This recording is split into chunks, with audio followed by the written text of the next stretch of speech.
অবস্থা কেমন আছো তোমরা সবাই? তোমাদের সবাইকে অনেক অনেক স্বাগত জানাই মিশন এ প্লাস টেক কোর্সের আমাদের গার্হস্থ্য বিজ্ঞান প্রথম ক্লাসে। আশা করি তোমরা সবাই ভালো আছো। আজকে আমরা আমাদের ক্লাসে গার্হস্থ্য বিজ্ঞান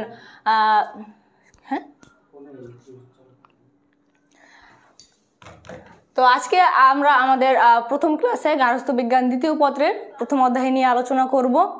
তো যেহেতু আজকে আমার প্রথম ক্লাস তোমাদের সাথে, তো আমরা আমাদের পরিচয় পর্বটা নিয়ে নিব। তো তোমরা তোমাদের সবার নাম এবং জেলা কোথা থেকে তুমি ক্লাসটা করতেছো সেটা কমেন্ট করো। আর আমি আমার পরিচয়টা দিচ্ছি। আমি অন্তরা মণ্ডল, পড়াশোনা করছি রাজশাহী বিশ্ববিদ্যালয়, জেলা গোপালগঞ্জ।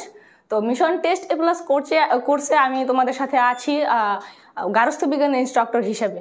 তো তোমরা দ্রুত তোমাদের পরিচয়টা জানাও এবং কোথা থেকে ক্লাসটি করতেছো সেটা আমাকে দ্রুত জানাও। উম্মে হাবিবা, লতা, ফাতেমা, রুহি, আসসালামু আলাইকুম আপু। ওয়ালাইকুম সালাম সবাইকে। কেমন আছো তোমরা সবাই? তোমরা তোমাদের নাম এবং কোন জেলা থেকে ক্লাসটি করতেছো সেটা দ্রুত কমেন্ট বক্সে জানাও। ঢাকা, মিশু ফ্রম ঢাকা, লতা ঢাকা থেকে, ঠিক আছে। হুমায়রা হচ্ছে নারায়ণগঞ্জ থেকে, আচ্ছা হুমায়রা।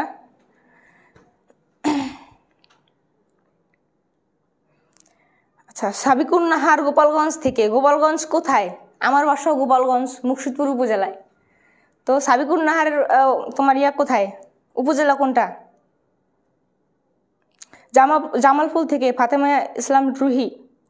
নাফিজনিকা রংপুর থেকে। পাবনা, প্রীতি পাবনা। তারপর হচ্ছে এফএস ইসলাম গোপালগঞ্জ থেকে।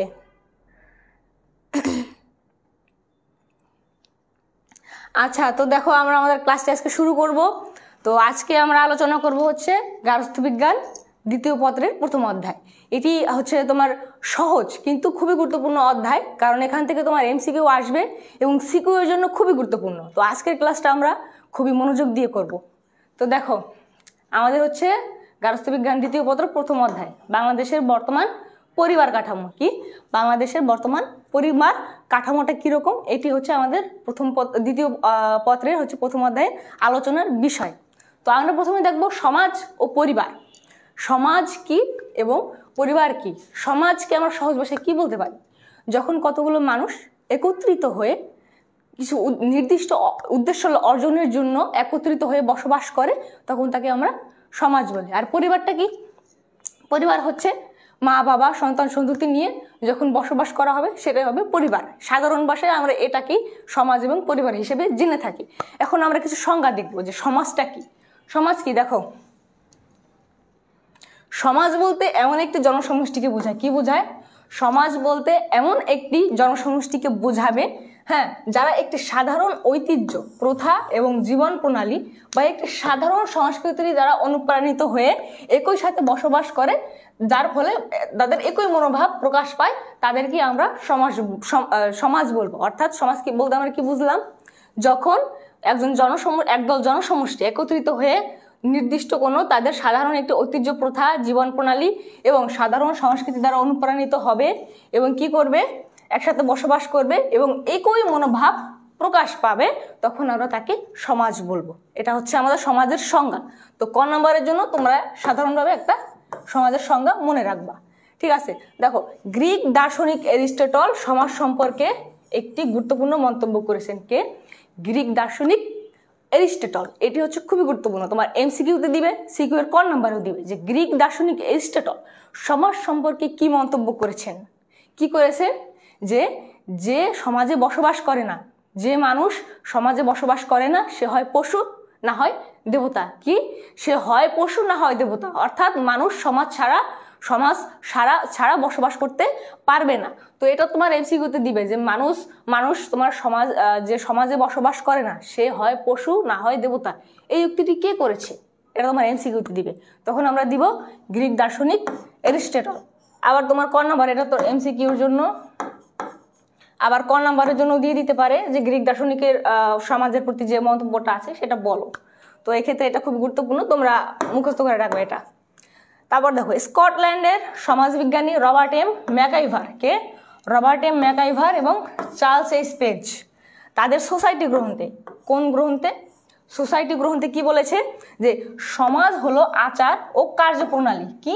সমাজ হচ্ছে আচার এবং কার্যপ্রণালী, কর্তৃত্ব ও পারস্পরিক সাহায্য দ্বারা পরিচালিত। সমাজ কি? সমাজ হচ্ছে আচার, কার্যপ্রণালী, কর্তৃত্ব এবং পারস্পরিক সহযোগিতা সাহায্য দ্বারা পরিচালিত। এটা বলেছে কে?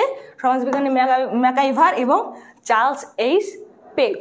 তো এখানে দুইটা দার্শনিকের মতবাদ দেয়া আছে, তিনটা হচ্ছে ম্যাকাইভার আর চার্লস, আর হচ্ছে এরিস্টটল। তো এই দুইটা তোমার মুখস্থ করে রাখবা। আর সমাজের একটা যে কোনো একটা সাধারণ সংজ্ঞা মনে রাখবা, যাতে ক নাম্বারে যদি আসে তুমি দিতে পারো।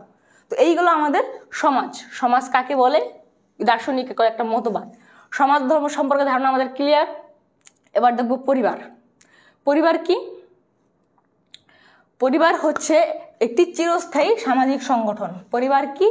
একটি চিরস্থায়ী সামাজিক সংগঠন। এটা তোমার এমসিকিউর জন্য, যে চিরস্থায়ী সামাজিক সংগঠন কি? এটা হচ্ছে পরিবার।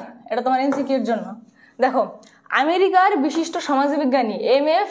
নিমকফ তার ম্যারেজ অ্যান্ড দ্য ফ্যামিলি, কোন গ্রন্থে? ম্যারেজ অ্যান্ড দ্য ফ্যামিলি গ্রন্থে কি বলেছেন? সংজ্ঞা দিতে গিয়ে বলেছেন, পরিবার মোটামুটিভাবে স্বামী স্ত্রী দ্বারা সৃষ্ট একটি সংঘ। পরিবার মোটামুটিভাবে স্বামী স্ত্রী দ্বারা পরিচালিত একটি সংঘ, যেখানে সন্তান সন্ততি থাকতেও পারে, নাও থাকতে পারে। কি হইল? নিমকফ কি বলেছেন? তার ম্যারেজ অ্যান্ড দ্য ফ্যামিলি গ্রন্থে কি বলেছেন?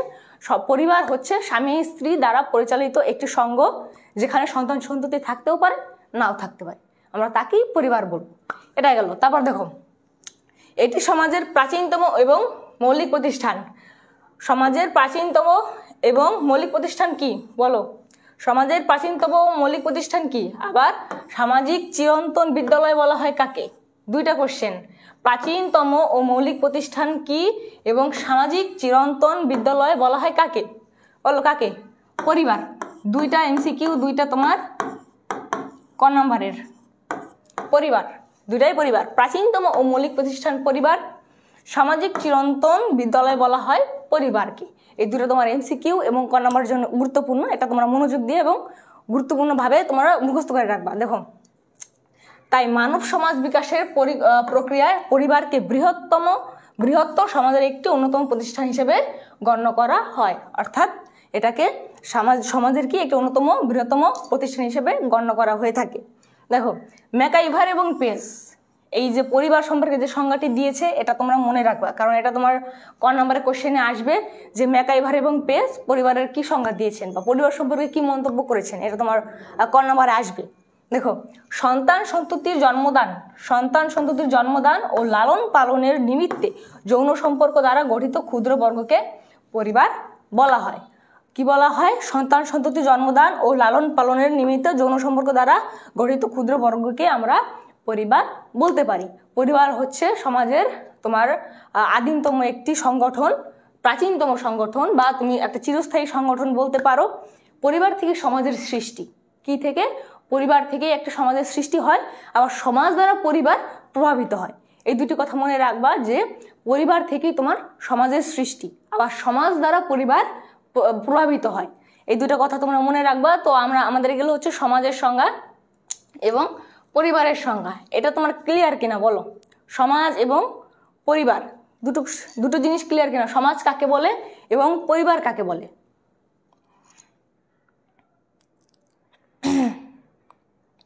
হ্যাঁ, আচ্ছা, ঠিক আছে।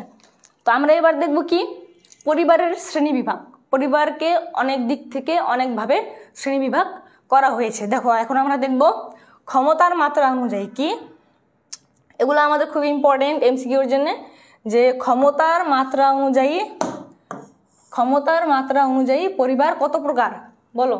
ক্ষমতার মাত্রা অনুযায়ী পরিবার দুই প্রকার। এটা এমসিকিউ। ক্ষমতার মাত্রা অনুযায়ী পরিবার কয় প্রকার? দুই প্রকার। কি কি পরিবার? পিতৃপ্রধান পরিবার এবং মাতৃপ্রধান পরিবার।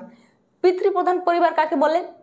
অর্থাৎ একটা পরিবারের সমগ্র দায়িত্বর জন্য যে যদি একটা পুরুষ নিয়োজিত থাকে, তাকে আমরা পিতৃপ্রধান পরিবার বলবো। অর্থাৎ পিতৃপ্রধান পরিবারে পিতাই প্রধান। পিতৃপ্রধান পরিবারে পিতাই হচ্ছে প্রধান, অর্থাৎ পিতার সিদ্ধান্তই শেষ সিদ্ধান্ত, তাকেই আমরা বলবো পিতৃপ্রধান পরিবার। এটা হচ্ছে আমাদের এখন আমরা যে সমাজে বসবাস করছি এখানে পিতৃপ্রধান পরিবারই হচ্ছে বেশি।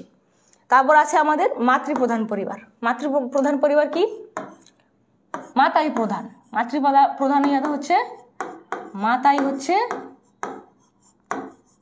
প্রধান, অর্থাৎ আমাদের মাতৃপ্রধান পরিবারে মাতার সিদ্ধান্ত শেষ সিদ্ধান্ত হবে, আর পরিবারের সব থেকে গুরুত্বপূর্ণ সিদ্ধান্তগুলো মাতাই নিয়ে থাকে, তাকে আমরা বলবো মাতৃপ্রধান পরিবার। আর পিতৃপ্রধান পরিবারে হচ্ছে পিতাই প্রধান থাকবে। আমাদের সমাজে হচ্ছে তোমার পিতৃপ্রধান পরিবারই বেশি, মাতৃপ্রধান পরিবার হচ্ছে ক্ষুদ্র নৃগোষ্ঠী আছে একটা, তো সেখানে তোমার মাতৃপ্রধান পরিবার দেখা যায়। তো তোমরা বলো তো যে কোন ক্ষুদ্র নৃগোষ্ঠীর ভিতরে মাতৃপ্রধান পরিবার দেখা যায়?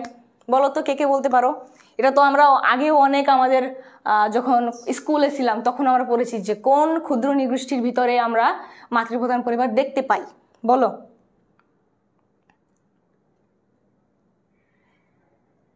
বলো বলো, মাতৃপ্রধান পরিবার দেখতে পাই আমরা কোন ক্ষুদ্র নৃগোষ্ঠীর ভিতরে? বলো।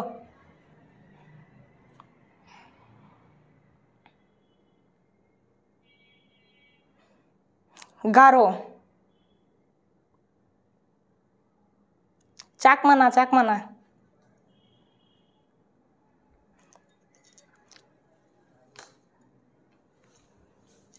আচ্ছা, মাতৃপ্রধান আমরা দেখতে পাই গারোদের মধ্যে। কাদের মধ্যে? গারোদের মধ্যে আমরা মাতৃপ্রধান পরিবার দেখতে পাই। এই একটাই হচ্ছে তোমার ক্ষুদ্র নৃগোষ্ঠী যেখানে আমরা মাতৃপ্রধান পরিবার দেখতে পাই। তো এটা গেল আমাদের ক্ষমতার মাত্রা অনুযায়ী। ক্ষমতার মাত্রা অনুযায়ী কি হলো, আমাদের দুই ভাগে ভাগ করা যায়, একটি হচ্ছে পিতৃপ্রধান, দ্বিতীয়টি হচ্ছে মাতৃপ্রধান। এবার আমরা দেখবো স্বামী স্ত্রীর সংখ্যা অনুযায়ী। স্বামী স্ত্রীর সংখ্যা অনুযায়ী কয় ভাগে ভাগ করা যায়? 4 ভাগে। এটা এমসিকিউর জন্য যে স্বামী স্ত্রীর সংখ্যা অনুযায়ী পরিবারকে কয় ভাগে ভাগ করা যায়? কয় ভাগে? 4 ভাগে ভাগ করা যায়। কি কি?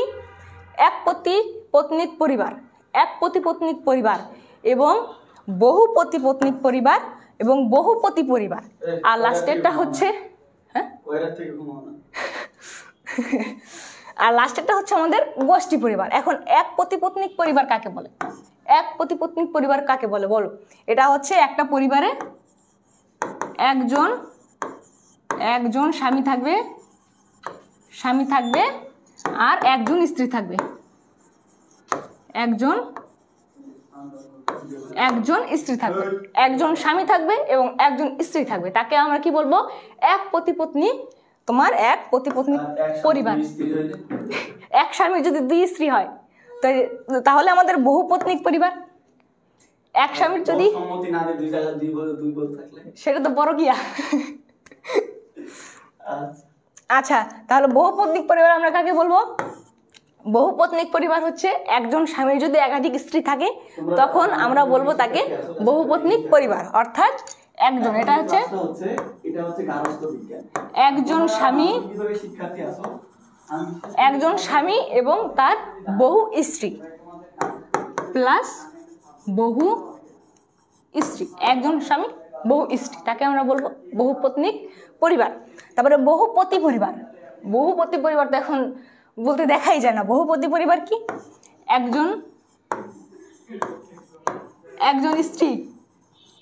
একজন স্ত্রী প্লাস তার একাধিক বা বহু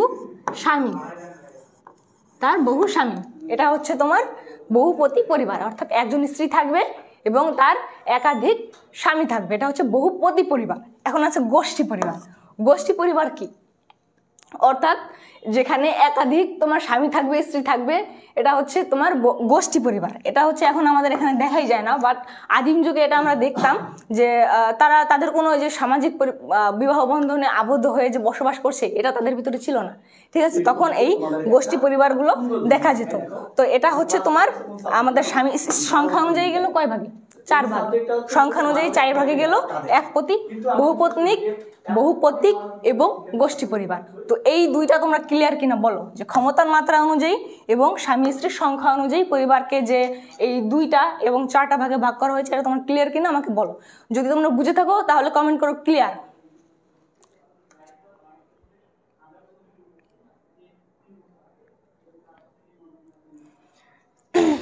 আচ্ছা ক্লিয়ার বলো, যদি তোমরা এটা বুঝে থাকো তাহলে তাহলে বলো যে ক্লিয়ার, বলো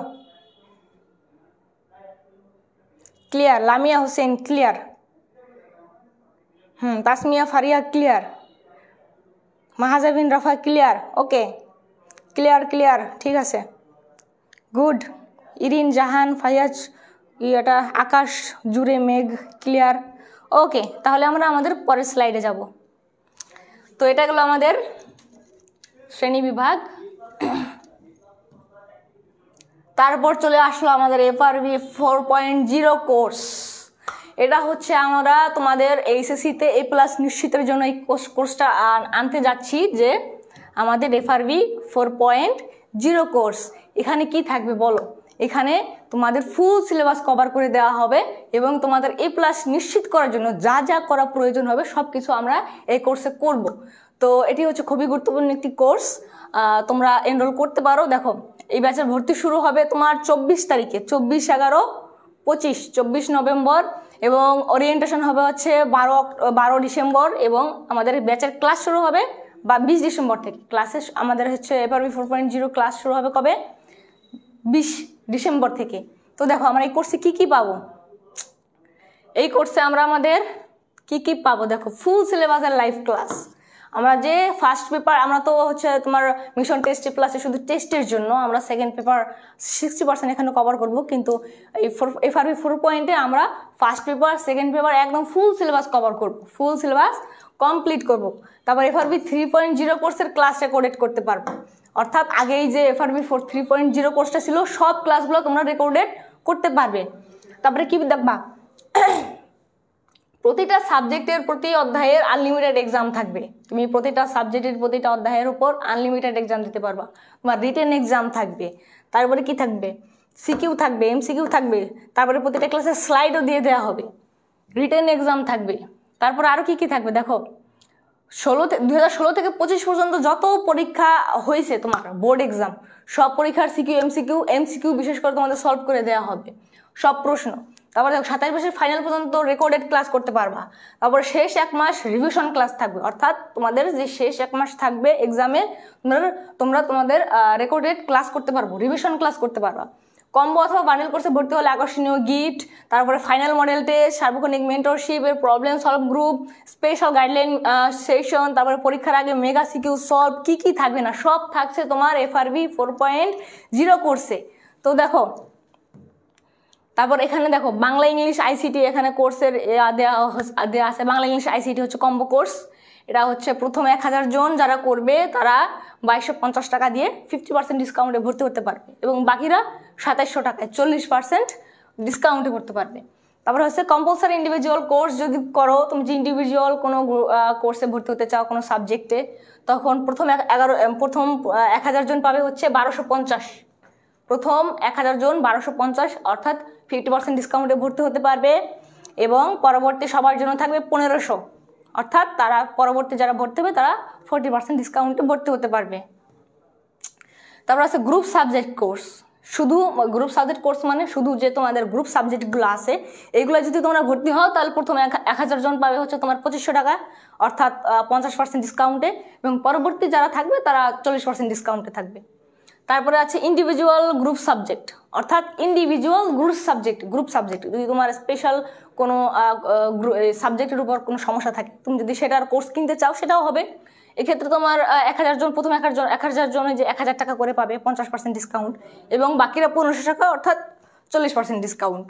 তারপরে বান্ডিল কোর্স তুমি যদি নিতে চাও, প্রথমে 1000 জন হচ্ছে তোমার 3800 টাকা, অর্থাৎ 60% ডিসকাউন্ট। এখানে 60% ডিসকাউন্ট তুমি পাচ্ছ, এবং পরবর্তী যারা ভর্তি হবে তারা 55% ডিসকাউন্ট, অর্থাৎ 4275 টাকা করে।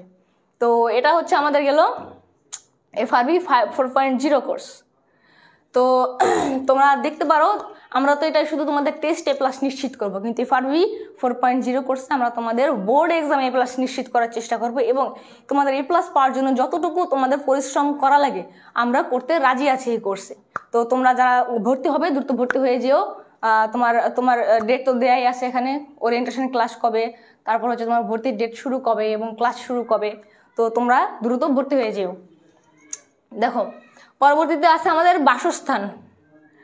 বাসস্থান অধিকার অথবা বিবাহোত্তর বসবাসের স্থান অনুযায়ী, অর্থাৎ তোমার বিবাহের পর একজন স্বামী স্ত্রী কই থাকবে সেটার উপর নির্ভর করেও আমাদের পরিবারকে কয়েক ভাগে ভাগ করা যায়।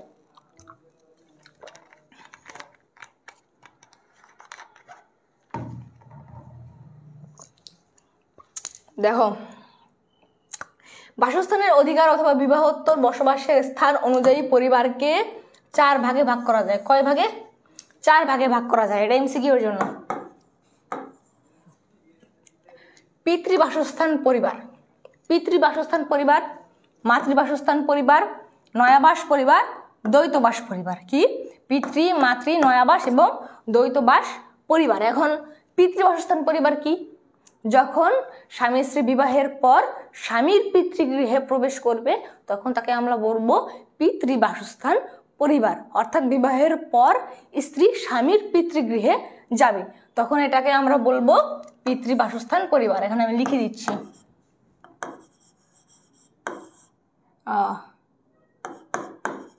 স্বামীর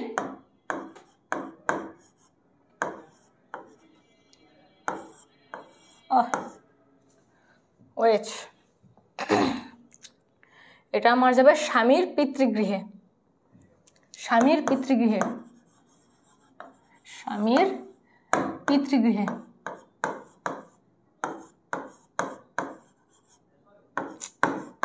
স্বামীর পিতৃগৃহে যাবে। আর মাতৃবাসস্থান পরিবারে কি হবে?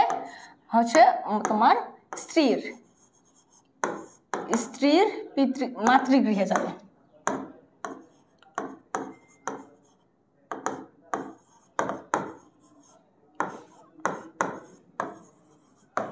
এটা হচ্ছে স্বামীর পিতৃগৃহে যাবে। বাসস্থান পরিবারে হচ্ছে স্বামীর পিতৃগৃহে যাবে এবং মাতৃবাসস্থান পরিবার হচ্ছে স্বামীর পিতৃগৃহে যাবে। তখন এটাকে আমরা বলবো মাতৃবাসস্থান পরিবার। আর নয়াবাস পরিবারটা কি? এই নয়াবাস পরিবারটা হচ্ছে ইম্পর্টেন্ট। এটা অনেক সময় তোমার ক নম্বরে আসে, তারপর এমসিকিউতে আসে যে নয়াবাস পরিবার কাকে বলে। তো নয়াবাসটা কি? বিবাহের পর যখন স্বামী স্ত্রী কারো পিতৃগৃহে যাবে না, তারা নতুন গৃহে প্রবেশ করবে, তারা নতুন একটা গৃহে যাবে তখন তাকে আমরা বলবো নয়াবাস পরিবার। অর্থাৎ এটা হচ্ছে নতুন গৃহে যাবে, নতুন গৃহে যাবে। এটা হচ্ছে তোমার নয়াবাস পরিবারে নতুন গৃহে যাবে। এখন তোমার এটা দেখা যায় আমাদের সমাজে যে শাশুড়ির সাথে ঝামেলা, আবার তোমার স্বামী মান সম্মানের জন্য হয়তো শ্বশুর বাড়ি যাবে না। তো এক্ষেত্রে দুই দিক থেকে চিন্তা করে তারা নতুন একটা গৃহে প্রবেশ করে, নতুন একটা গৃহে গিয়ে তাদের সংসার করে। অর্থাৎ স্ত্রীর পিতৃগৃহেও যায় না, স্বামীর পিতৃগৃহেও যায় না, তারা নতুন ঘরে নতুন সংসার তোমার স্থাপন করে। তো এই ক্ষেত্রে এটাকে আমরা বলবো নয়াবাস পরিবার। তারপর আছে দ্বৈতবাস পরিবার। দ্বৈতবাস পরিবার কি? দ্বৈতবাস পরিবার হচ্ছে তোমার স্বামী স্ত্রী কখনো স্বামীর গৃহে কখনো স্ত্রীর গৃহে। আমার হ্যান্ডরাইটিং এর জন্য সরি। তো তোমার দ্বৈতবাস পরিবার হচ্ছে কখনো স্বামীর গৃহে থাকবে, কখনো স্ত্রীর গৃহে থাকবে। হ্যাঁ, দুটাই তোমার এক এক সময় এক এক গৃহে থাকবে, তখন তাকে আমরা বলবো দ্বৈতবাস পরিবার। তো এই 4টি গেল আমাদের বাসস্থানের অধিকার এবং বিবাহোত্তর বসবাসের স্থান অনুযায়ী পরিবারের শ্রেণীবিভাগ। 4টি: পিতৃবাসস্থান, মাতৃবাসস্থান, নয়াবাস এবং দ্বৈতবাস। এইগুলো 4টি। তারপর আছে বংশমর্যাদা ও উত্তরাধিকার অনুযায়ী। বংশমর্যাদা এবং উত্তরাধিকার অনুযায়ী কয় ভাগে ভাগ করা যায়? আমাদের 2 ভাগে। এই যে 2 ভাগের এমসিকিউর জন্য বংশমর্যাদা উত্তরাধিকার অনুযায়ী কয় ভাগে ভাগ করা যায়? 2 ভাগে। কি কি? পিতৃসূত্রীয় পরিবার এবং মাতৃসূত্রীয় পরিবার। এটা তো আমরা জানি যে বংশমর্যাদা অনুযায়ী আমাদের পরিবার কয় প্রকার? 2 প্রকার, মাতৃসূত্রীয় এবং পিতৃসূত্রীয়। মাতৃসূত্রীয় পরিবারে হচ্ছে মাতার বংশ পরিচয়ে সন্তানরা লালিত পালিত হয়, বড় হয়। এবং পিতৃসূত্রীয় কি? পিতার বংশমর্যাদায় সন্তান লালন পালন করা হয়, তাকে পিতৃসূত্রীয় পরিবার বলা হয়।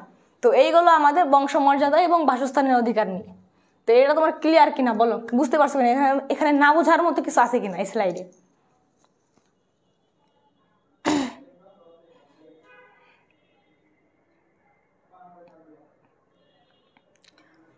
এখন বাসস্থানের অধিকারের শ্রেণীবিভাগ এবং বংশমর্যাদা উত্তরাধিকার অনুযায়ী শ্রেণীবিভাগ, এটা এইটুকু তোমরা বুঝতে পারছো কিনা বলো? বুঝতে পারলে বলো ক্লিয়ার।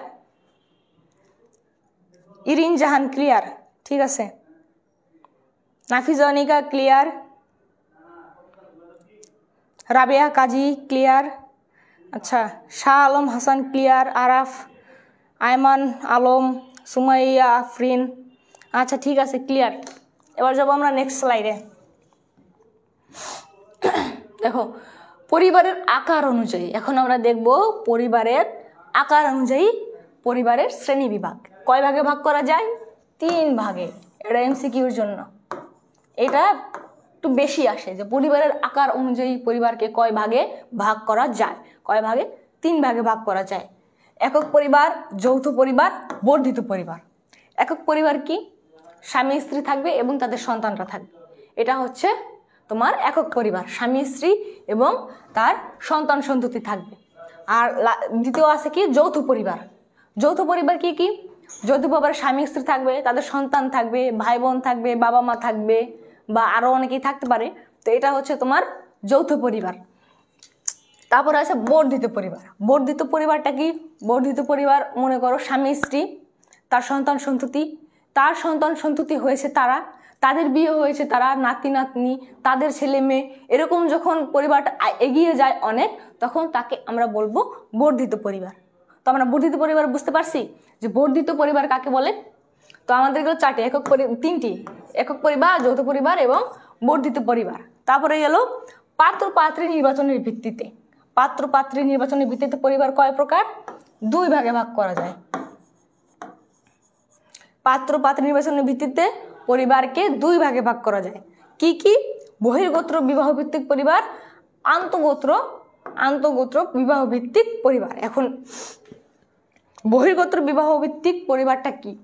যখন নিজ গোত্রে তোমার বিবাহ নিষিদ্ধ থাকে, অর্থাৎ সামাজিকভাবে বহির্গোত্রে বা অন্য গোত্রে যখন বিবাহ দেয়া হয়, বিবাহের নিয়ম যখন প্রচলিত থাকে যেই পরিবারে, তাকে আমরা বলবো বহির্গোত্র বিবাহ ভিত্তিক পরিবার।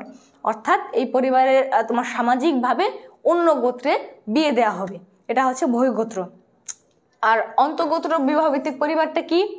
অন্তঃগোত্র বিবাহ ভিত্তিক হচ্ছে তোমার নিজ গোত্রের ভিতরে তোমার বিবাহ দেয়া লাগবে, অর্থাৎ সামাজিকভাবে তোমার এটা নিষিদ্ধ থাকে যে অন্য গোত্রে বিবাহ করা যাবে না। বিশেষ করে আগেরকার সমাজে হিন্দুদের ভিতরে এই প্রবণতাটা ছিল যে হিন্দুদের যে বর্ণভেদটা আছে, হ্যাঁ, শূদ্র, বৈশ্য, ক্ষত্রিয়, ব্রাহ্মণ, তো এরা হচ্ছে নিজ গোত্র বাদে অন্য গোত্রের ভিতরে বিবাহ দেওয়া নিষিদ্ধ ছিল, দেয়া যেত না বা দিত না তারা।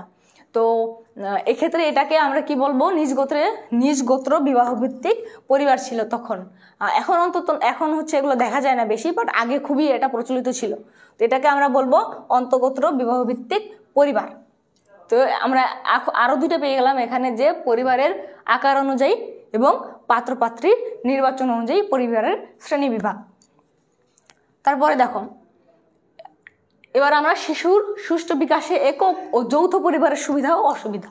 তো আমরা এখানে পড়লাম পরিবারের শ্রেণী বিভাগ, অনেকগুলো শ্রেণী বিভাগ এখানে আমরা পড়েছি। দেখো 6টা শ্রেণী বিভাগ। এই 6টার ভিতরে 6টা যে শ্রেণী বিভাগ করলাম পরিবারকে, বিভিন্ন ভিত্তিতে পরিবারকে অনেক ভাগে ভাগ করেছে। তো এখানে কারো কোনো সমস্যা আছে কিনা বলো? সমস্যা থাকলে বলো, আর যদি সমস্যা না থাকে তাহলে বলো ক্লিয়ার, সমস্যা নেই। আচ্ছা, বর্ধিত পরিবার আবার বুঝাইয়া দিতেন আপু নাফিজা অনিকা। বর্ধিত পরিবারটা কি? ধরো স্বামী স্ত্রী বসবাস করতেছে, তাদের সন্তান সন্ততি হয়েছে, সন্তান সন্ততিকে তারা আবার বিয়ে দিয়েছে, বিয়ে দেওয়ার পরে তাদের আবার বাচ্চা কাচ্চা হয়েছে, হ্যাঁ, বাচ্চা কাচ্চা হয়ে স্বামী স্ত্রী কিন্তু বুড়ো হয়ে গেছে, হ্যাঁ, তাদের বাচ্চা কাচ্চা হয়ে তাদেরও বাচ্চা কাচ্চা হয়েছে। তো এই ক্ষেত্রে পরিবারটা আস্তে আস্তে সংখ্যা কিন্তু বেড়ে যায়, হ্যাঁ, নিজ পরিবারের ভিতরে। তখন এটাকে আমরা বলবো বর্ধিত পরিবার। তো এটা বুঝতে পারছো কিনা বলো? কে যেন কোশ্চেনটা করছিলা যে বর্ধিত পরিবার বুঝতে পারি নাই? এই যে নাফিজা অনিকা বুঝতে পারছো কিনা বলো? নাফিজা অনিকা,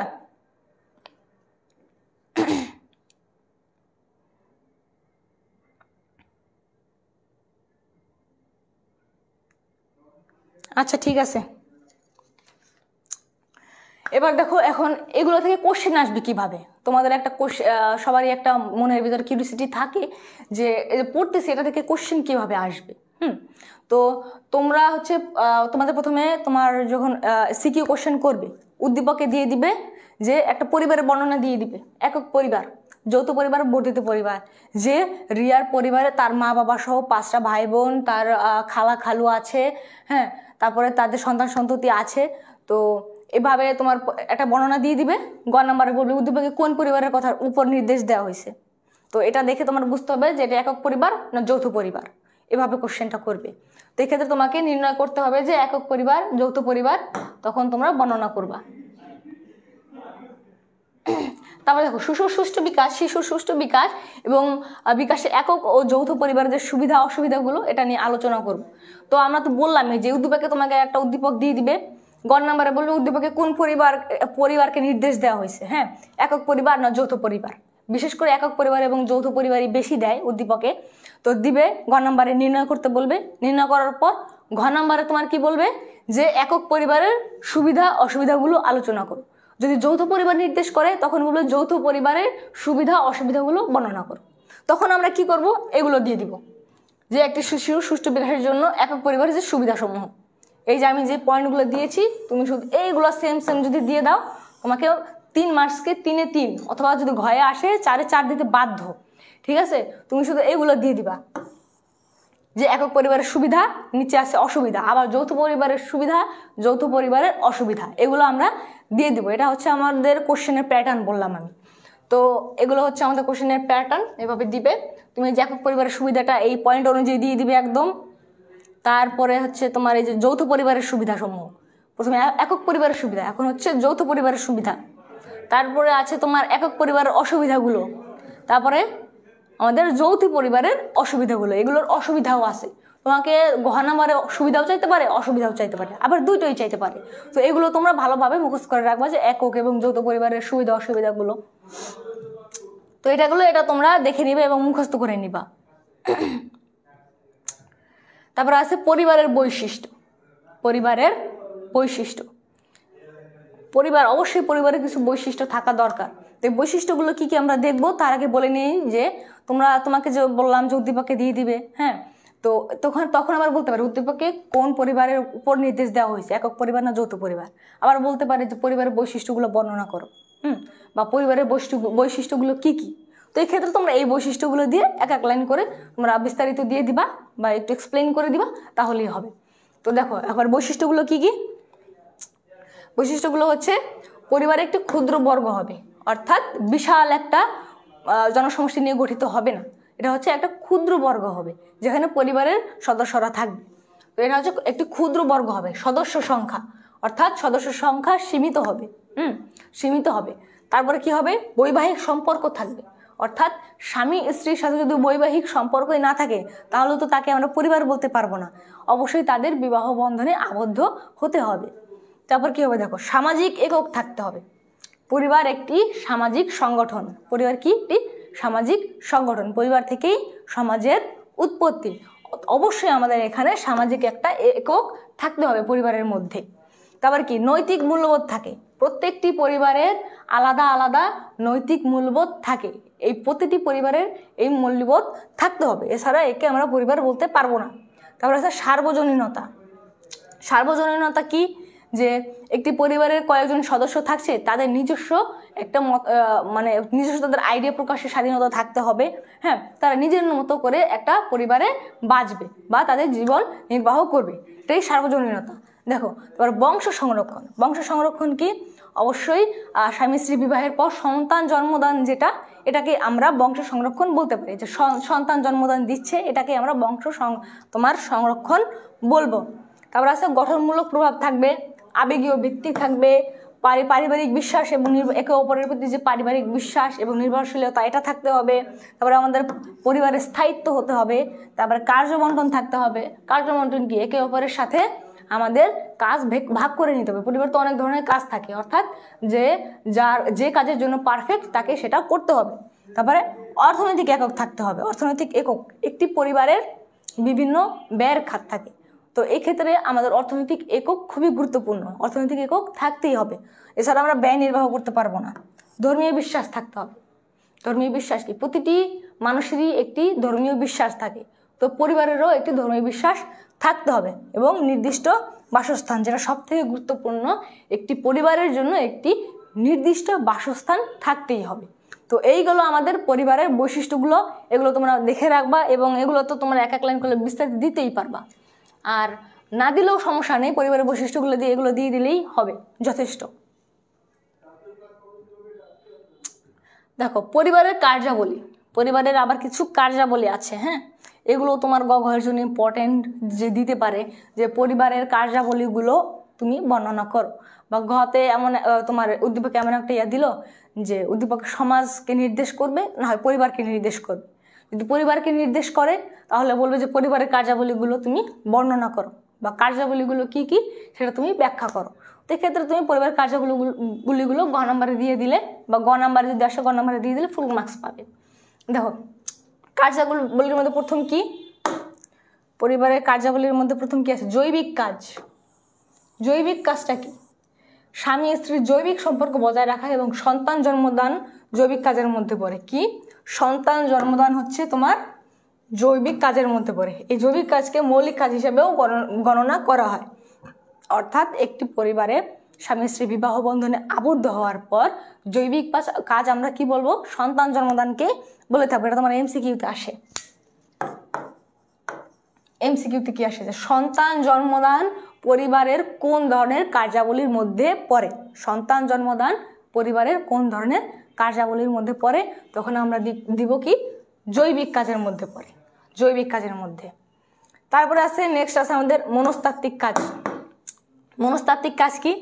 মনস্তাত্ত্বিক কাজ হচ্ছে সন্তান লালন পালন পরিবারের মনস্তাত্ত্বিক কাজের মধ্যে পড়ে। অর্থাৎ যেই পদ্ধতির মাধ্যমে আমরা আমাদের সন্তানকে লালন পালন করব তাকে আমরা কি বলবো? মনস্তাত্ত্বিক কাজ। দেখো মনস্তাত্ত্বিক একটু খুবই গুরুত্বপূর্ণ কাজ। এর উপরে তোমার সন্তানের যে মন মানসিকতা, নৈতিকতা, মূল্যবোধ এগুলো নির্ভর করে। দেখো স্নেহ ভালোবাসার অভাব যে কোনো মানুষকে মানসিক বা যে কোনো তোমার সন্তানকে মানসিক এবং ব্যক্তিত্বের বিকাশকে ব্যাহত করতে পারে। তাই আমাদের মনস্তাত্ত্বিক কাজগুলো খুবই গুরুত্বের সহিত পালন করতে হবে। তারপরে আছে আমাদের রক্ষণাবেক্ষণের কাজ। রক্ষণাবেক্ষণের কাজ তো আমরা জানি। শিশু বৃদ্ধরা কি? পরিবারের সব থেকে অসহায়। শিশু এবং বৃদ্ধরা সব থেকে অসহায়, তো তাদের রক্ষণাবেক্ষণের দায়িত্ব পরিবারের সক্ষম সদস্যের। অর্থাৎ আমরা পরিবারের যারা সক্ষম সদস্য থাকবো তাদেরই দায়িত্ব যে যারা শিশু আছে, যারা বৃদ্ধ আছে তাদের দেখাশোনা করে রাখা। দেখো তারপর কি আছে? অর্থনৈতিক কাজ। অর্থনৈতিক কাজটা কি? পরিবার আদি অর্থনৈতিক প্রতিষ্ঠান। পরিবার কি?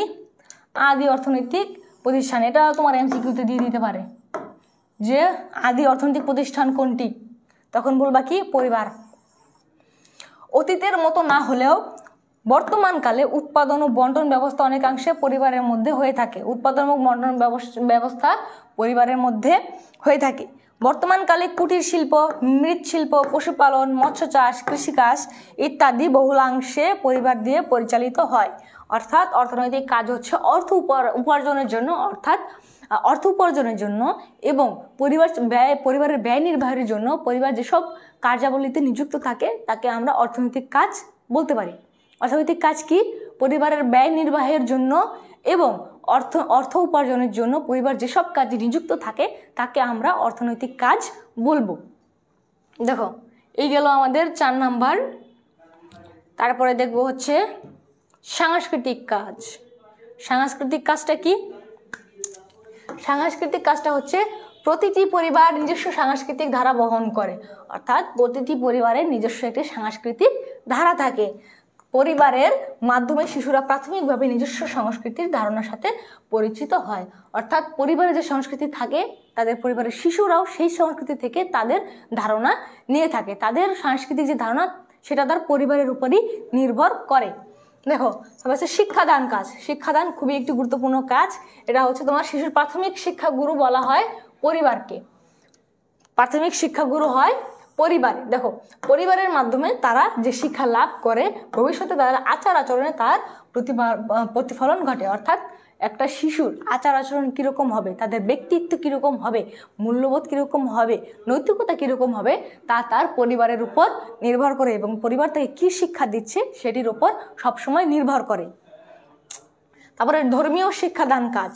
অর্থাৎ পরিবার সব শিশুকেই তাদের নিজস্ব ধর্মীয় শিক্ষাদান দিয়ে থাকে। অর্থাৎ ধর্মীয় শিক্ষা শিক্ষিত করা, তাদের মধ্যে ধর্মীয় চিন্তা তৈরি করে নিয়মতান্ত্রিক উপায়ে জীবনযাপনে সাহায্য করে। অর্থাৎ ধর্মীয় শিক্ষাদান হচ্ছে আমাদের জীবনটাকে গুছিয়ে দেয়। হ্যাঁ, আমরা যে অনিয়মভাবে জীবনটা চলি, এই আমাদের জীবনটাকে গুছিয়ে দেয় ধর্মীয় শিক্ষা। তো এইগুলো আমাদের ধর্মীয় শিক্ষা। তারপরে গেলো রাজনৈতিক কাজ। রাজনৈতিক কাজটা কি? পরিবারের অন্যতম কাজ সন্তানদের উপযুক্ত নাগরিক হিসেবে গড়ে তোলা। পরিবারের গণ্ডিতেই সন্তান সন্ততির নেতৃত্ব, দায়িত্ব, কর্তব্য এবং শৃঙ্খলা ইত্যাদি শিখে থাকে। এটি হচ্ছে আমার রাজনৈতিক কাজ। এইগুলো হচ্ছে আমাদের। তারপর আছে সামাজিক কাজ। সামাজিক কাজটা কি? সামাজিক কাজ কি? পরিবারের সমাজের মৌলিক সংগঠন। পরিবার কি? সমাজের মৌলিক সংগঠন। সমাজের মৌলিক সংগঠন কি? পরিবার। এটা এমসিকিউ। সমাজের মৌলিক সংগঠন হচ্ছে পরিবার। সমাজের মৌলিক সংগঠন পরিবার, মনে রাখবা। পরিবারের মাধ্যমে সামাজিক লেনদেন, চালচলন, সংস্কৃতি, মূল্যবোধ ইত্যাদি বিষয়ে সম্যক জ্ঞান লাভ করা যায়। পরিবার সামাজিক ক্রিয়া বিক্রিয়ার প্রশিক্ষণ কেন্দ্র। এটি হচ্ছে আমাদের পরিবারের সামাজিক কাজ। তারপর আছে বিনোদন অবসরমূলক কার্যাবলী, অর্থাৎ পরিবার থেকে কাজ করতে করতে একঘেয়েমি যদি হয়ে যায়, তখন পরিবারের সদস্যদের উচিত তাদের বিনোদনমূলক কাজ করা, একসাথে বসে আড্ডা দেওয়া, কথাবার্তা বলা, হালকা পাতলা বাড়ির আঙিনায় বসে একটু খেলাধুলা করা, এটাই হচ্ছে বিনোদনমূলক কাজ। এটা পরিবারকে দিতে হবে। দেখুন, তারপর আছে স্বাস্থ্য পরিচর্যা। স্বাস্থ্য পরিচর্যা কি? স্বাস্থ্য পরিচর্যা পরিবার প্রধান ভূমিকা পালন করে। পরিবারের কেউ অসুস্থ হলে অন্য সদস্যরা তার পরিচর্যা করে, আর তার আর্থিক যে খরচ একটা স্বাস্থ্য দেখভালে, সেটা তারা পরিবারের সদস্যরা তোমার দেখাশোনা করবে। এটি হচ্ছে স্বাস্থ্য পরিচর্যা। তারপর দেখো, এবার আছি পার্ট 5। পার্ট 4 পর্যন্ত কারো সমস্যা আছে কিনা বলো। পার্ট 4 পর্যন্ত যে পড়লাম, এই পর্যন্ত কারো সমস্যা আছে কিনা বলো। আর যদি সমস্যা না থাকে, ক্লিয়ার। ওকে,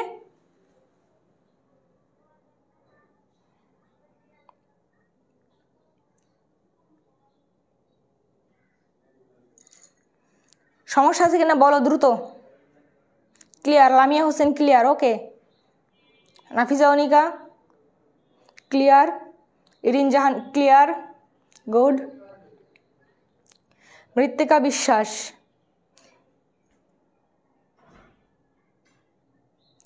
দিদি ভাই, যৌথ পরিবার আর বর্ধিত পরিবারের মধ্যে পার্থক্য কি? আচ্ছা, যৌথ পরিবার কি?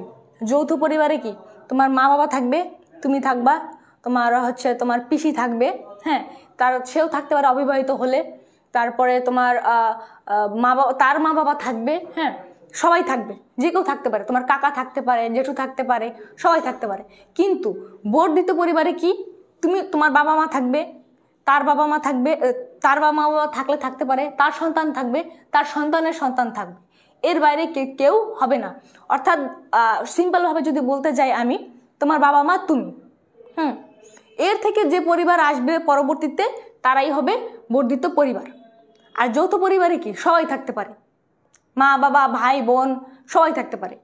এটা হচ্ছে যৌথ পরিবার। আর বর্ধিত পরিবারে তুমি তোমার মা বাবা, তুমি, তোমার সন্তান সন্ততি, এর বাইরে কেউ থাকতে পারবে না। তো এটা বুঝতে পারছো কিনা বলো। মৃত্তিকা বিশ্বাস, মৃত্তিকা বিশ্বাস বলো।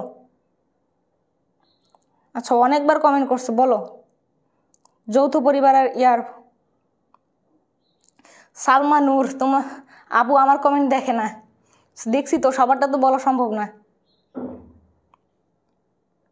আচ্ছা, মৃত্তিকা বিশ্বাস বুঝতে পারছো কিনা বলো।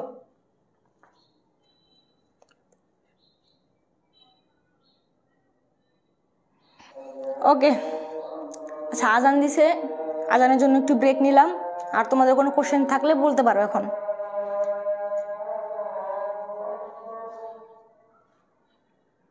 আচ্ছা, মৃত্তিকা বিশ্বাস ক্লিয়ার? ওকে, কারো সমস্যা হলে অবশ্যই বলবে।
ইরিন জাহান আপু 4টায় কোচিং আর থাকতে পারবো না।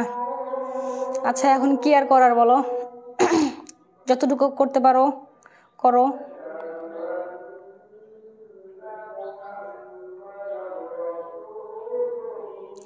আপু হার্ড চ্যাপ্টারে পড়ালে ভালো হতো। আচ্ছা তোমরা সাজেস্ট করতে পারো যে কোন অধ্যায়টা তোমাদের হার্ড লাগে, কোন অধ্যায়টা পড়াবো।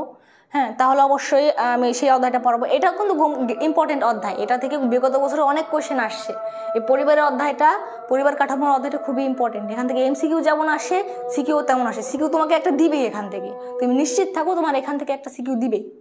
তো তারপরও তোমরা সাজেস্ট করতে পারো যে কোন চ্যাপ্টারটা নিব, সেই অনুযায়ী আমি তোমাদের নেক্সট ক্লাসটা রেডি করব। নামাজের পর কয়টায় আবার ক্লাস শুরু হবে? এখনই নামাজটা শেষ হলে আবার শুরু করে দিব। আপু আজকে কি এই অধ্যায়টা শেষ করে দিবেন? হ্যাঁ এই অধ্যায় শেষে কয়েকটা এমসিকিউ দেখবো, যে তোমরা কি শিখলা, তোমাদের একটু দেখবো তোমরা এমসিকিউ বলতে পারো কিনা, তারপরে এই অধ্যায় শেষ করে দেবো। আপু নেক্সট 9 চ্যাপ্টার পড়াবেন প্লিজ। 9 চ্যাপ্টার, আচ্ছা সবার মতামত নিয়ে আমি আর কি নেক্সট ক্লাসটা বানাবো তাহলে। হ্যাঁ হ্যাঁ নামাজের ব্রেক দিলাম। এখন এক এক জায়গায় তো নামাজের টাইম এক এক রকম হয়ে যায়, তো এক্ষেত্রে নামাজের ব্রেক দিতে গেলে ক্লাসই বন্ধ করে দেওয়া লাগে। তো আমার এখানে যেহেতু নামাজ দিছে তাই নামাজের ব্রেকটা দিলাম, একটু পরে আবার নামাজটা শেষ হলে ক্লাসটা আবার শুরু করে দেবো।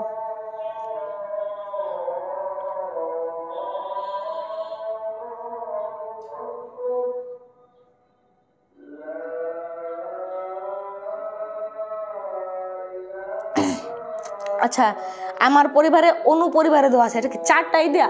একক পরিবার কি তোমার অনুপরিবার বলে, বুঝছো? ওটা হচ্ছে অনুপরিবারকে একক পরিবারের ভিতরে ধরা হয় অনেক ক্ষেত্রে। আর তোমার বইতে দেয়া আছে হয়তো ওইভাবে দেয়া অনুপরিবারকে, তো কিন্তু অনেকেই হচ্ছে তোমার একক পরিবারকে অনুপরিবারকে একক পরিবারের ভিতরে ধরে। এই জন্য আমি এখানে 3 প্রকার বলেছি। হ্যাঁ একক পরিবার, যৌথ পরিবার, আর একটা কি পরিবার? আচ্ছা 2 চ্যাপ্টার আপু, 2 চ্যাপ্টার। আচ্ছা পিডিএফ তো এখানে দিয়ে দেয় সব। হ্যাঁ দিয়ে দিবে, তুমি পেয়ে যাবে, গ্রুপে অ্যাক্টিভ থাকো পেয়ে যাবে।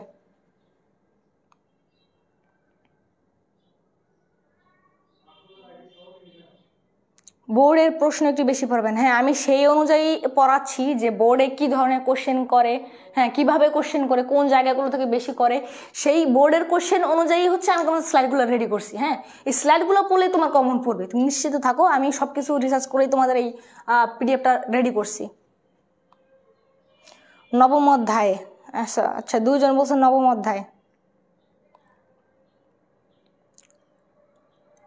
খ বিভাগের অধ্যায়গুলো কঠিন, যেমন 9, 10, 11 এই 3টা কঠিন। আচ্ছা ঠিক আছে, পরবর্তীতে ওখান থেকে ক্লাস নেব। আচ্ছা তাহলে নেক্সটে যাই আমরা।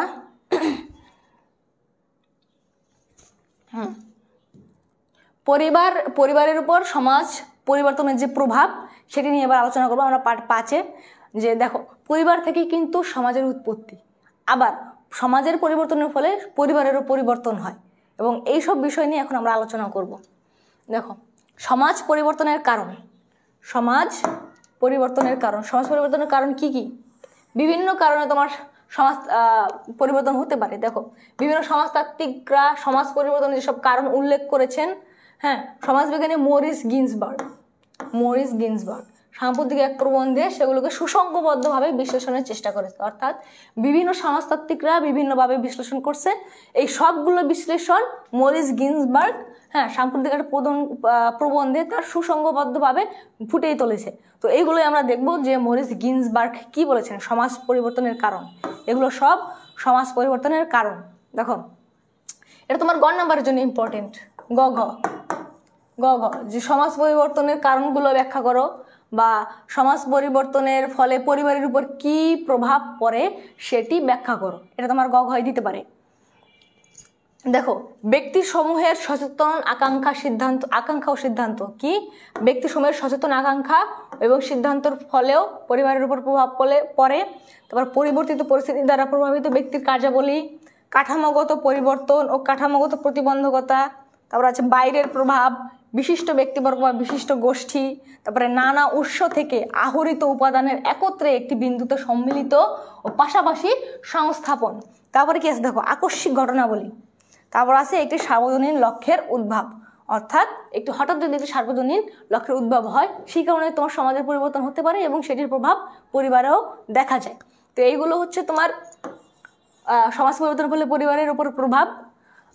ভেরি ইম্পর্টেন্ট না, বাট দেখে রাখবা, দিলেও গগ হয়ে দিতে পারে, এই জন্য আমি বেশি এটা বিশ্লেষণ করলাম না। দেখো, পরিবার সমাজ দ্বারা নিয়ন্ত্রিত হয়। পরিবার কি দ্বারা নিয়ন্ত্রিত হয় বলো? পরিবার সমাজ দ্বারা, এই সমাজ দ্বারা নিয়ন্ত্রিত হয়। পরিবার সমাজ দ্বারা, এটা এমসিকিউর জন্য। পরিবার সমাজ দ্বারা নিয়ন্ত্রিত হয়, ফলে সমাজের বিভিন্ন রকম পরিবর্তনে পরিবারেরও পরিবর্তন হয়। নিচে পরিবারের পরিবর্তনগুলো সম্পূর্ণ আলোচনা করা হলো। দেখো, পরিবারের আকার ও কাঠামোতে পরিবর্তন হয়। সমাজ পরিবর্তনের ফলে পরিবারের কি কি পরিবর্তন হয় এটা আমরা এখন দেখব। পরিবারের আকার ও কাঠামোতে পরিবর্তন হয়, আকারও পরিবর্তন হয়, কাঠামোতে পরিবর্তন হয়। এটা কিভাবে?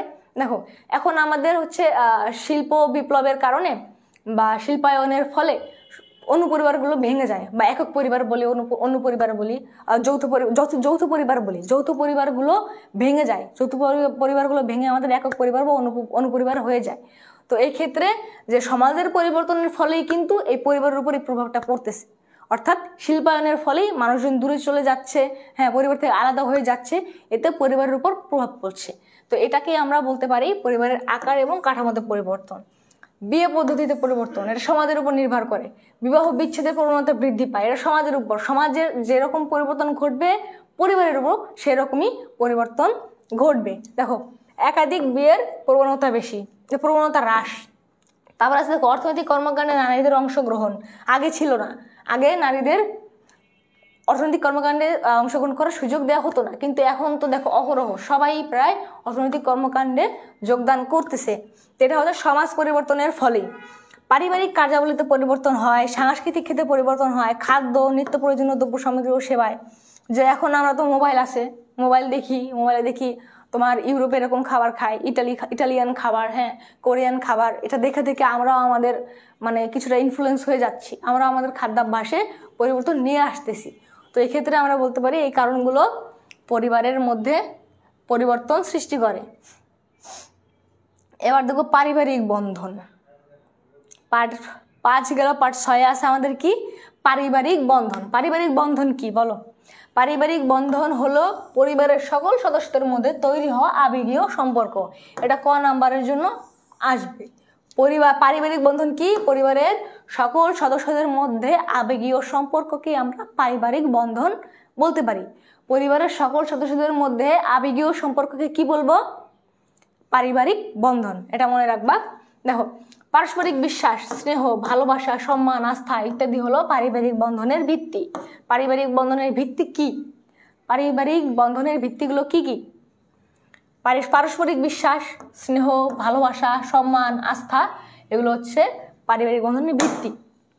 দেখো, পারিবারিক বন্ধন অটুট রাখার জন্য পরিবার সদস্যদের কিছু ভূমিকা থাকে, অর্থাৎ একটি পরিবারের পারিবারিক বন্ধন তোমার অটুট রাখার জন্য পরিবারকে বা পরিবারের সদস্যদেরকে অনেক ভূমিকা বা অনেক কাজ করতে হয়। এগুলো এবার আলোচনা করব। দেখো, পরিবারের প্রতি সদস্যদের পরস্পরের প্রতি গভীর মমত্ববোধ থাকতে হবে, অর্থাৎ একে অন্যের প্রতি আমাদের বিশ্বাস, শ্রদ্ধা এবং সম্মানবোধ থাকতে হবে। অর্থাৎ প্রতিটি পরিবারের সদস্যদের প্রতি আমাদের একটি সম্মান, ভালোবাসা থাকতে হবে। তারপরে কি হবে? দেখো, পরিবারের সদস্যরা নিজেদের সুখ দুঃখ এবং কাজগুলো সবার মধ্যে ভাগ করে নিলে পরস্পরের প্রতি সহানুভূতি বাড়ে এবং পারিবারিক বন্ধন দৃঢ় হয়। কি হয়? পারিবারিক বন্ধন দৃঢ় হয়। তারপর কি হয়? দেখো, পরিবারের বন্ধন অটুট রাখা ও শান্তি শৃঙ্খলা বজায় রাখা বাবা মা এবং সন্তানদের কর্তব্য।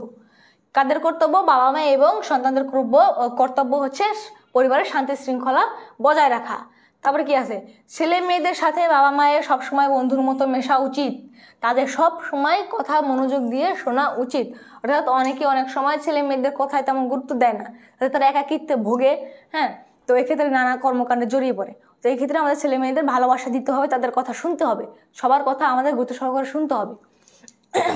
তারপর কি হবে? দেখো, শিশু মনোবিজ্ঞানী হারলক, শিশু মনোবিজ্ঞানীকে হারলক, এটা ইম্পর্টেন্ট, ভেরি ভেরি ইম্পর্টেন্ট, এটা তোমার ভেরি ভেরি ইম্পর্টেন্ট। এটা ক বলো এমসিকিউ বলো, এটা দিবেই, এটা তুমি লিখে রাখো, আমি বলতেছি এটা তোমাকে দিবে। শিশু মনোবিজ্ঞানী হারলক মা বাবা ও সন্তানের সম্পর্ক উন্নয়নে 3টি এর কথা বলেছে। কি 3টি এর কথা বলেছে? 3টি এর কথা বলেছে। 3টি এ কি কি? হ্যাঁ, 3টি এ হচ্ছে অ্যাফেকশন, এই যে একটা এ, 2টা এ, 3টা এ, এগুলো 3টা এ কি কি? প্রথমটা অ্যাফেকশন, অ্যাফেকশন বা স্নেহ। অ্যাকসেপ্টেন্স, অ্যাকসেপ্টেন্স বা স্বীকৃতি। অ্যাচিভমেন্ট বা সাফল্য। এগুলো 3টি এ। বাংলায় একে 3টি স বলা হয়। এই যেহেতু এখানে তোমার ফার্স্ট ওয়ার্ড হচ্ছে হচ্ছে এ, এই জন্য ফার্স্ট এ, এখানে স, এখানে সবগুলো স, তাই একে বাংলায় স দ্বারা প্রকাশ করা হয়। ইংলিশে বলা হয় 3টি এ এবং বাংলায় বলা হয় 3টি স। 3টি স কি কি?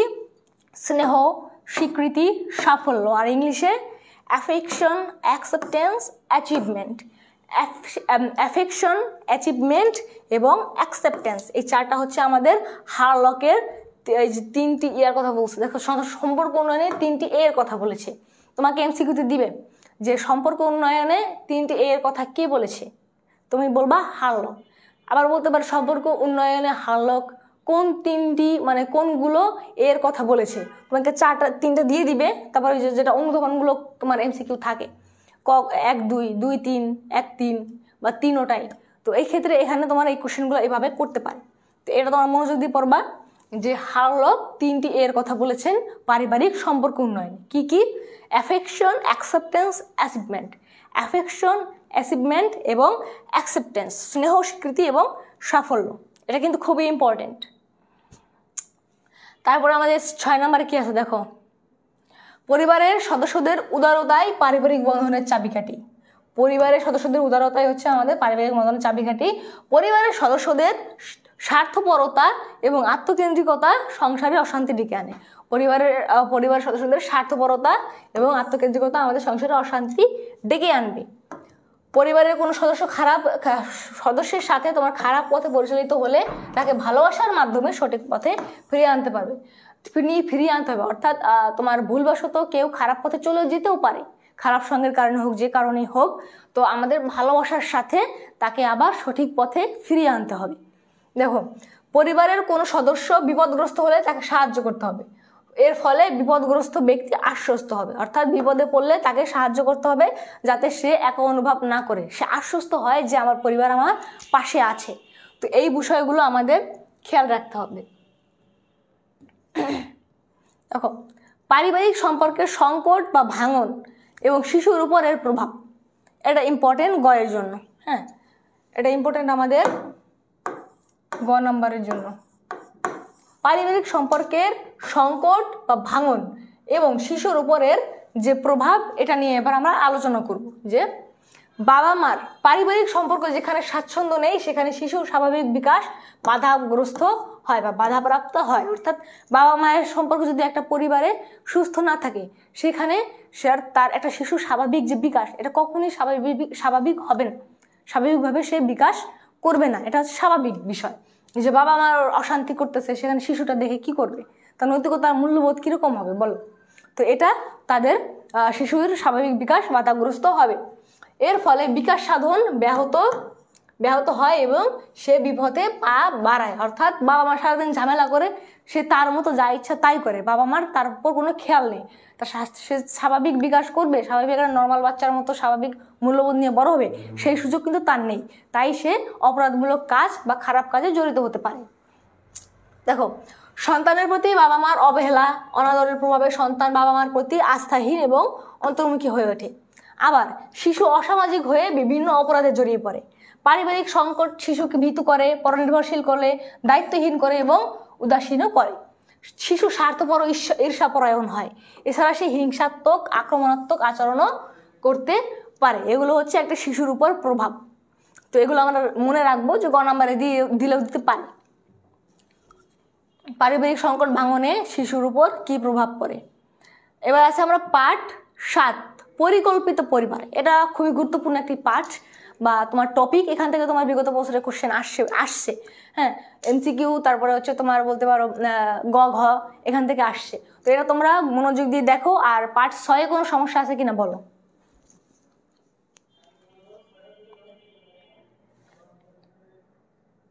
রত্না আক্তার, আমার এই সাবজেক্টটা নাই, তাও লাইক দিতে আসছি। ঠিক আছে, আচ্ছা সমস্যা আছে কি না বলো, আর না হলে বলো ক্লিয়ার, সমস্যা নেই, দ্রুত।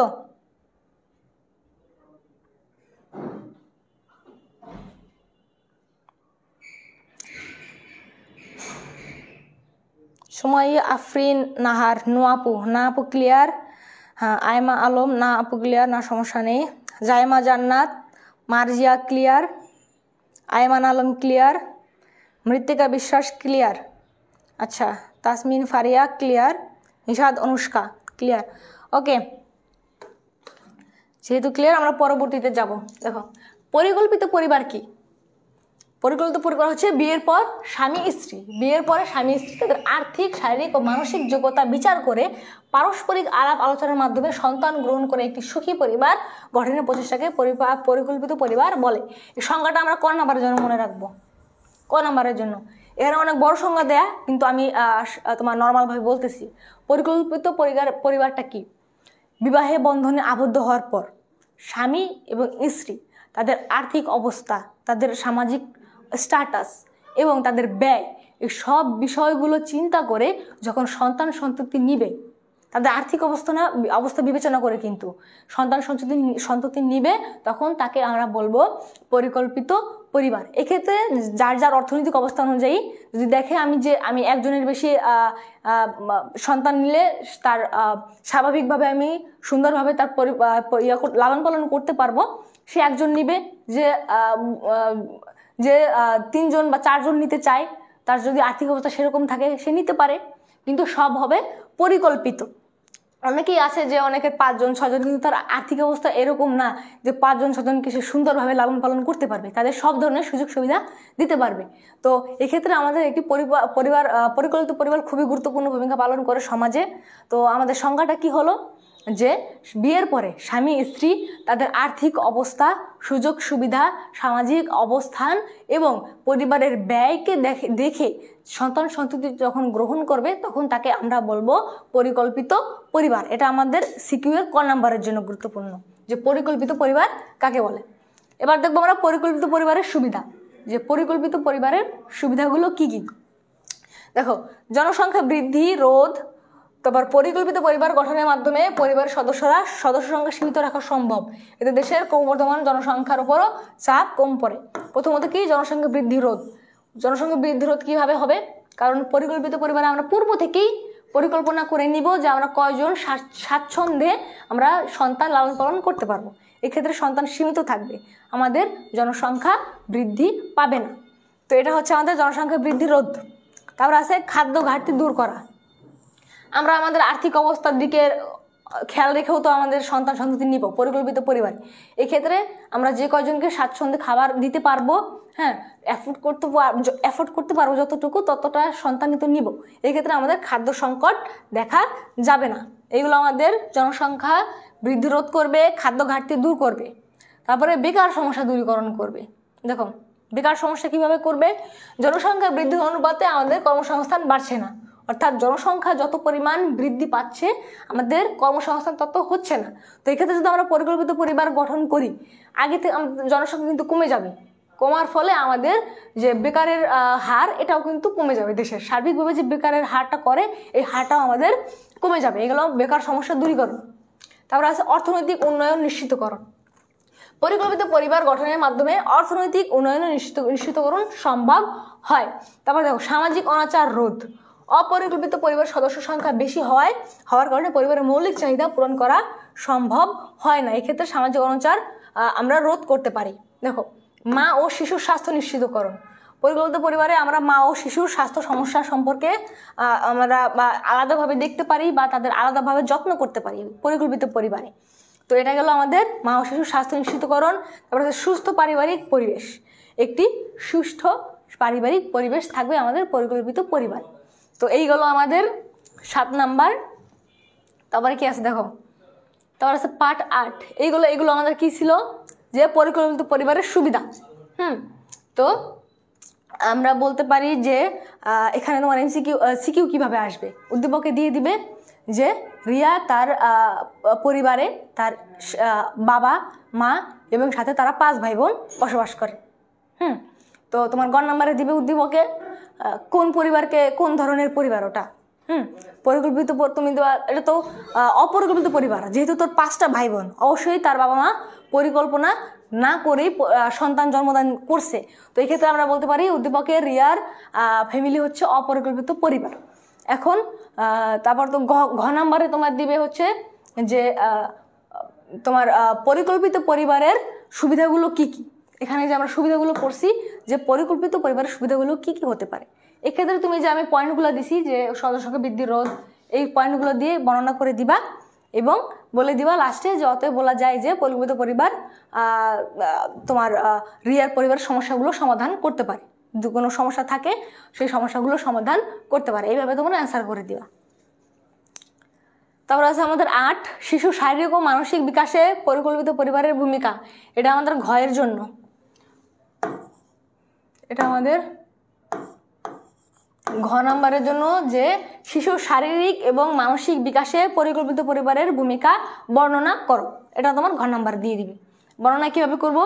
শিশুর শারীরিক বিকাশ, শিশুর দৈহিক বৃদ্ধি তথা শারীরিক বিকাশের ক্ষেত্রে পরিকল্পিত পরিবারের ভূমিকা কি কি, এগুলো আমরা দেখব। যে পরিকল্পনা অনুযায়ী সন্তান হলে মায়ের স্বাস্থ্য ভালো থাকে, আর একজন সুস্থ মাই সুস্থ সন্তান জন্ম দিতে পারে। অর্থাৎ মা যদি সুস্থ থাকে সন্তানও সুস্থই হবে। তারপরে কি, পরিকল্পিত পরিবারে আমার সন্তান সংখ্যা সীমিত থাকে বলে প্রত্যেকের জন্য চাহিদা মতো পুষ্টিকর খাদ্যের ব্যবস্থা করা সহজ হয়, ফলে শিশুর শারীরিক বিকাশ যথাযথ হয়। এই সন্তান সংখ্যা সীমিত থাকায় পরিকল্পিত পরিবারের সন্তানেরা বাবা মায়ের প্রয়োজনীয় যত্ন ও পরিচর্যা পায়, ফলে শিশুর সুস্থ জীবনযাপন সহজ হয়। পরিবারে যদি অনেক সন্তান থাকে বাবা মা কিন্তু সবাইকে সমান স্নেহ ভালোবাসা দিতে পারে না, কিন্তু পরিকল্পিত পরিবারে তোমরা একজন শিশু থাকে, 2জন থাক, তাদের স্নেহ ভালোবাসা তাদেরকে দিতে পারে যাতে তারা সুস্থভাবে জীবন বিকাশ করতে পারে। তারপর আছে পরিকল্পিত পরিবার শিশুদের জন্য খেলাধুলার ব্যবস্থা করা সহজ হয়। তারপরে আমাদের পরিকল্পিত পরিবার সব ব্যাপারে সুব্যবস্থাপনা থাকে, পরিবারের শিশুর অযত্ন এবং অবহেলা হয় না, আর্থিক সজ্ঞতা অনুযায়ী পরিবার পরিকল্পনা করা হয়। পরিকল্পিত পরিবারের শিশু অসুস্থ হলে সহজেই তোমার চিকিৎসা সেবা করা যায়, কারণ আমরা অবশ্যই আর্থিক দিক বিবেচনা করি সন্তান জন্মদান করব। তারপর দেখো, এ মায়ের বয়স বিবেচনা করলে তোমার পরিবার পরিকল্পনা করা হয় বলে শারীরিক প্রতিবন্ধী শিশু জন্মগ্রহণের সম্ভাবনা কম থাকে।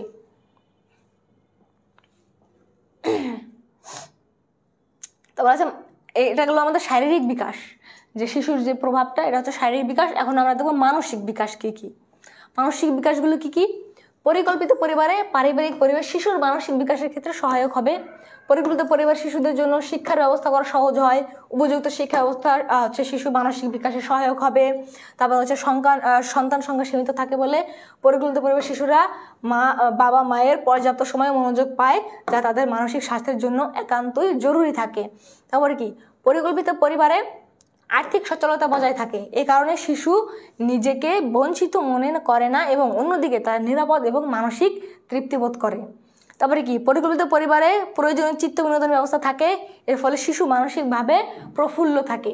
তারপরে কি দেখো, পরিকল্পিত পরিবারের বাবা মা শিশুর মধ্যে সুসম্পর্ক বজায় থাকে, ফলে শিশুরা আত্মবিশ্বাস এবং আত্মনির্ভরশীলতা অর্জন করে। এটা হচ্ছে তোমার গেল মানসিক দিক, শারীরিক দিক এবং মানসিক দিক। তো এই গেল আমাদের অধ্যায় শেষ, প্রথম অধ্যায়। তো কারো কোনো সমস্যা আছে কিনা বলো, পুরো অধ্যায় থেকে বলো কারো কোনো সমস্যা আছে কিনা, এখন বলো, আমি সমাধান করে দিচ্ছি। আর যদি সমস্যা না থাকে বলো ক্লিয়ার, এরপর আমরা এমসিকিউ দেখব। কারো কোনো সমস্যা না থাকলে বলো ক্লিয়ার, এরপরে আমরা এই অধ্যায়ের উপর কয়েকটা এমসিকিউ দেখব।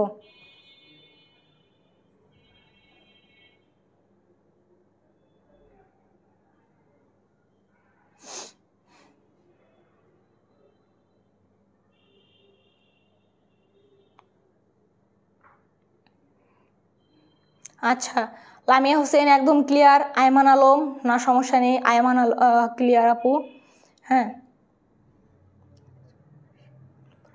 লামিয়া হোসেন এক্সামে যেই চ্যাপ্টার বেশি পড়ায় ওগুলো পড়ান।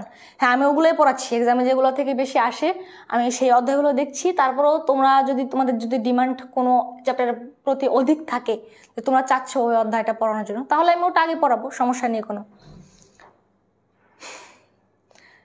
সালমা আপু ক্লিয়ার ক্লিয়ার। আচ্ছা, আহনা ইসলাম সমস্যা নেই। নিশা দনুষ্কা ওকে।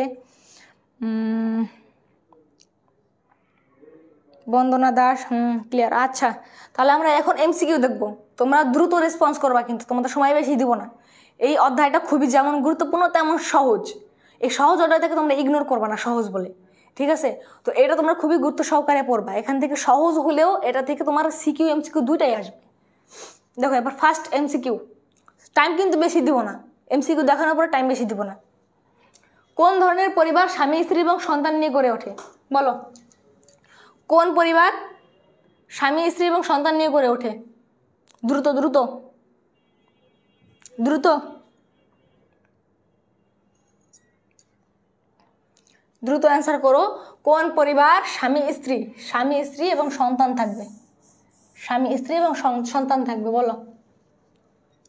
একক, যৌথ, বর্ধিত না পিতৃবাস, কোনটা? আচ্ছা, লামিয়া হোসেন ক, জামিয়া জান্নাত ক, ফাজিয়া ইসলাম ক, লামিয়া ক, তারপরে উম্মে হাবিবা এ, লামিয়া হোসেন ক, রাবিয়া কাজী জি। আচ্ছা, ক ক ক একক। আচ্ছা ঠিক আছে, অর্থাৎ স্বামী স্ত্রী এবং সন্তান নিয়ে যে পরিবার গড়ে ওঠে তাকে আমরা বলবো একক পরিবার। তাকে আমরা কি বলবো? একক পরিবার। যৌথ পরিবারে কি? যৌথ পরিবারে স্বামী থাকবে, স্ত্রী থাকবে, তারপরে ছেলে মেয়ে থাকবে, বাবা মা থাকবে, ভাই বোন থাকবে, যে যে থাকার সবাই থাকতে পারে। এটা হচ্ছে আমার যৌথ পরিবার। বর্ধিত পরিবার বাবা মা, তার বাবা মা, আমি, আমার ছেলে মেয়ে, এরকমভাবে বর্ধিত পরিবারে থাকবে। আর পিতৃবাস পরিবার তো তোমরা জানোই যে বিয়ের পর যদি তোমার পিতার ইয়াতে বাস করে তখন এটা পিতৃবাস। তো আমাদের এই উত্তর কি হবে? ক, একক পরিবার। ঠিক আছে, গুড, একক। তারপরে 2 নম্বর, দ্রুত। সামাজিক চিরন্তন বিদ্যালয় বলা হয় কোনটিকে? 2 সামাজিক চিরন্তন বিদ্যালয় বলা হয় কোনটিকে? দ্রুত বলো। সামাজিক চিরন্তন বিদ্যালয়,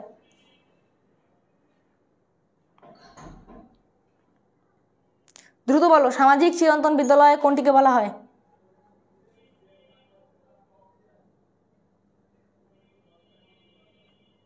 দুয়ে ঘ বলছো কে কে? মোশ, সন্ধ্যা, লামিয়া হোসেন, নিশা দনুষ্কা 2 ডি, তারপর সুমাইয়া সুমু ঘ, তানিমা হুসেইন তন্নি ঘ, তাজমিম ঘ।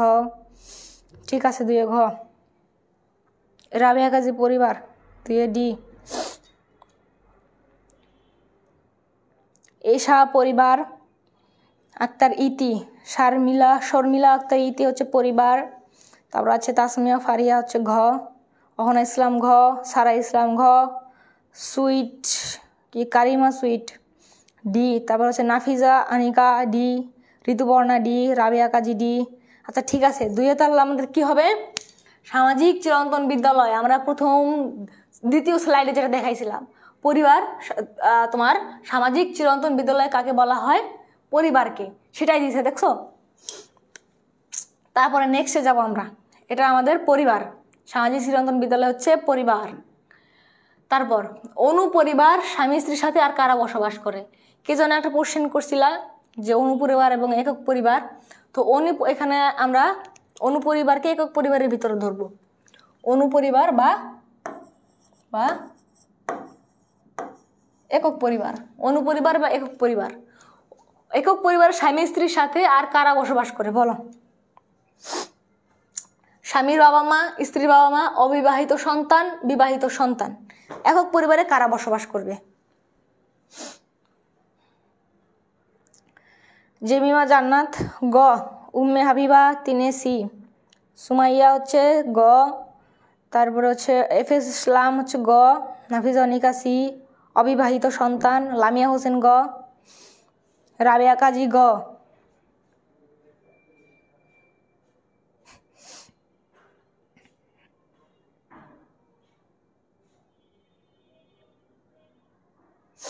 ঠিক আছে, লামিয়া হোসেন গ। তো আমাদের এটা কি হলো? গ, অবিবাহিত সন্তান। স্বামী স্ত্রীর সাথে আমাদের থাকবে অবিবাহিত সন্তান। তারপরে দেখো, বাংলাদেশের কোথায় মাতৃতান্ত্রিক পরিবার দেখা যায়? বলো। বাংলাদেশের কোথায় মাতৃতান্ত্রিক পরিবার দেখা যায়? ক্ষুদ্র নৃগোষ্ঠীদের মধ্যে, হিন্দু সমাজে, শহরাঞ্চলে, গ্রামাঞ্চলে, কোনটা? 4 কোনটা বলো?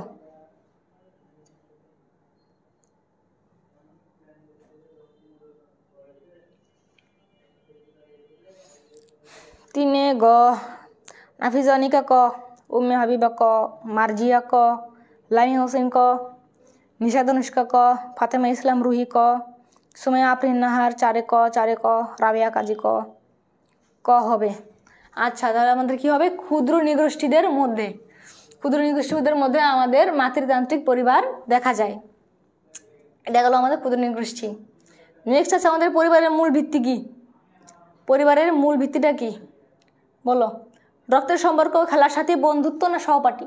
কোনটি পরিবারের মূল ভিত্তি? কোনটি? 5 বলো।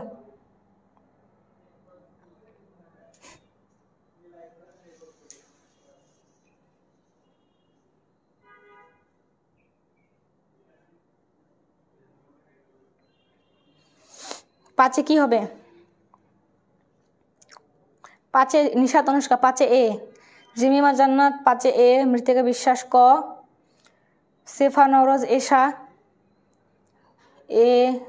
এম এস মিশু বলছে গ বন্ধুত্ব। রক্তের সম্পর্ক রুহি, তারপরে সামাইয়া ইফরান নিহর 5 ক, উম্মে হাবিবা ক, নিশাদ অনুষ্কা ক। আচ্ছা ঠিক আছে, তাহলে আমাদের কি হবে? পরিবারের মূল ভিত্তি হবে আমাদের রক্তের সম্পর্ক। 5 কি হবে? ক। পরিবারের মূল ভিত্তি হবে আমাদের রক্তের সম্পর্ক। দেখো, গার্হস্থ্য বিজ্ঞান আমাদের খুবই ইন্টারেস্টিং একটা সাবজেক্ট। গার্হস্থ্য বিজ্ঞান কি? গৃহ সম্পর্কিত যেই বিজ্ঞান সেটি হচ্ছে গার্হস্থ্য বিজ্ঞান। খুবই ইন্টারেস্টিং একটা সাবজেক্ট। তোমরা যদি মনোযোগ দিয়ে পড়ো খুবই সহজ। তোমরা একটু মনোযোগ দিয়ে পড়লেই দেখবে এটা খুবই সহজ। এখানে A+ পাওয়া কোনো ব্যাপারই না। আর অনেকে মনে করে কি যে গার্হস্থ্য বিজ্ঞান এটা আবার কি পড়বো, গুরুত্ব দেয় না। হ্যাঁ, কিন্তু গার্হস্থ্য বিজ্ঞান কিন্তু না পড়ে পাশ করার মতো সাবজেক্টও না। যাদের 4 সাবজেক্ট তারা তো বেঁচে গেছো। হ্যাঁ, কিন্তু না পড়ে পাশ করার সাবজেক্ট মতো কিন্তু সাবজেক্টও তোমার গার্হস্থ্য বিজ্ঞান না। এক্ষেত্রে আমাদের পড়াশোনা করা লাগবে। তোমরা যদি একটু পড়াশোনা করো তোমরা গার্হস্থ্য বিজ্ঞান A+ নিশ্চিত করতে পারবে। আর 4 সাবজেক্টে যদি তুমি A+ পাও, তোমাদের অন্যান্য সাবজেক্টে কিন্তু মার্কস যোগ হবে, গ্রেড যোগ হবে। এক্ষেত্রে তোমাকে অনেক আগায় রাখবে। A+ পাওয়ার জন্য তুমি অনেক আগাই যাবো তুমি যদি গার্হস্থ্য বিজ্ঞান A+ পাও। তাই গার্হস্থ্য বিজ্ঞান তোমরা মনোযোগ দিয়ে পড়ো। আজকের ক্লাসটা কেমন লাগলো অবশ্যই জানাবে। আর নেক্সট ক্লাসের জন্য প্রস্তুত তোমরা? তোমাদের সাথে দেখা হবে নেক্সট ক্লাসে। আজকের পর্যন্ত আমরা এই পর্যন্তই রাখবো। দেখা হবে নেক্সট ক্লাসে নতুন একটা অধ্যায় নিয়ে, যেটা তোমরা সাজেস্ট করো আমাকে যে কোন ক্লাসটা নিলে তোমাদের জন্য সুবিধা হয়, কোনটা যেটা কঠিন সেটা নিব, যেখান থেকে কোশ্চেন বেশি আসে সেখান থেকে আমি পরবর্তী ক্লাসটা নিব। তো সবাই ভালো থাকো, সুস্থ থাকো। আজকের পর্যন্ত এই পর্যন্তই। টাটা।